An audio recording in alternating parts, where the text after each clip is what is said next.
Ahweta me mdogo. Miaweni Enufianto, à la Moko, on avait moniteur, mais auto-école Saint-Antoine de Padoue, le Kodoku Kondi. Les Keye, ni Fiona et Hunkupoa à Mondo, les tableaux à Dieu. Et non, quel bon maïsia, m'avait ni auto-école Saint-Antoine, ben Fiona de Motorica, et Subon de Motorica. Bon, il y a beau fille à Nijarova, celui qui n'y a Fion Kou, Hunkupo. Moi c'est au action amoni wate ko hanwere waje mo ke vonvo mananti o la yo la bo de dere o ma jo be le afile pa jo vonvo e la ya e la bo ala mo la soma bo la home so ku bi o la soma bo la home a o ba me na bo fi ya mi la fi o suban e se ko so zona mo o la mo ndi ti nyori nu nye nyori a ne ko di be aba wo ne hu di be aba kla ko wa o ra je si ho le ke ho to le mo be no no me a le kebe wona doroa nkebe ni konwa odola jesi ele e ba lefe e kani ba ono ni ba jagba ni mo lo job bravo sinisi lo jon le moji lo ba lo funu ale le ko jawo elo nko la otutu gbon le ko la kan bu ba jo nu me kero e sécurisme ni tiona mo chan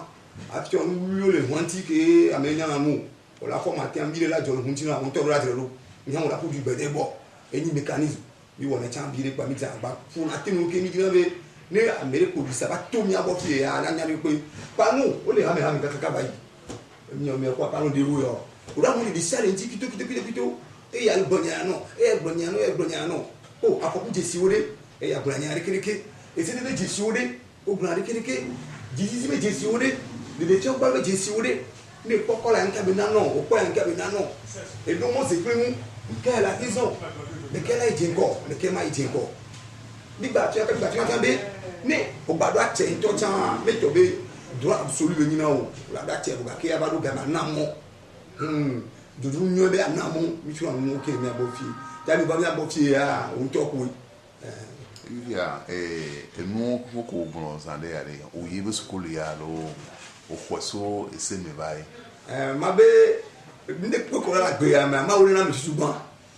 n'o wà ní òtún ẹ̀jẹ̀ má sọ̀rọ̀ o. Ma wona mtuba ke ngba baba yele school so parenti ifia kafna odo da se ni homa ledia ne egbe amopo o ba me ayo be chicha e be ni yanya o attestation la signé dit une attestation le dit que na me ko biographie la poe ifia ke mi lo do ifia de penene yo le de depuis 2004 donc apparemment le demain à 14 ans. Eva omudona kuhe le doyo ome omudona kuhe le me bon ola kwa medeli filano fianu ka sebe consider venenia mano nye gbere mano le do tamo la no nya to mezuna wa lo ko hona modo ka fran le do le tiare me ya lo gbe do le tiare fi o te apa ku he won na ko po le bi jojo mo le vo wa to yin bere ko wa obi da fi on ko ame o ma ti so adomeze ku mo so fi on ko amore agbeto le na me a e cha foko adomeze ni ba o la ti lo fi on de kamlo no ka ne ba hu me na to yin be mi wo na idira si ame a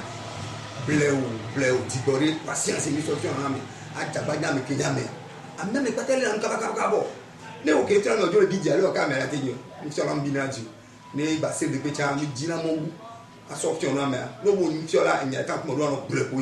enseigner c'est répéter ba mi on mi le bi agbo fi mi yen ni enseigner c'est répéter ta e won do na ti ku na mi o ti wa ti ni yan bo ale ni le america ba de po nu e bi se gomo e ti wa ti na mi to ba no bio mi gomo se ka ne ta mi no fion no ta yen ni o to to yen a popular di poto ina yi nya bo mo ti wa ti na mi enyo ahweto emi nyake la sio ne sukulu vio je vais amener que les disciples la fille le 5 ans bobe ici ahweto emi fion et code le tableau dit que ngoe il va y permis et le kungu ngele yo vodi alo le kungu le Nigeria be tude mu nyake la sio ma bo ne to ni pata be vinyo pata kebe elu ke fion wa ngba so yin wa to ko so no yu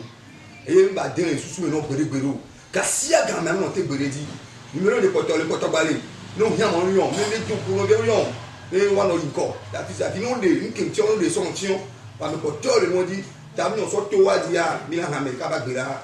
ago ta nya da pele ma o no le be wa lu ko ro enyo ahweto emi mdape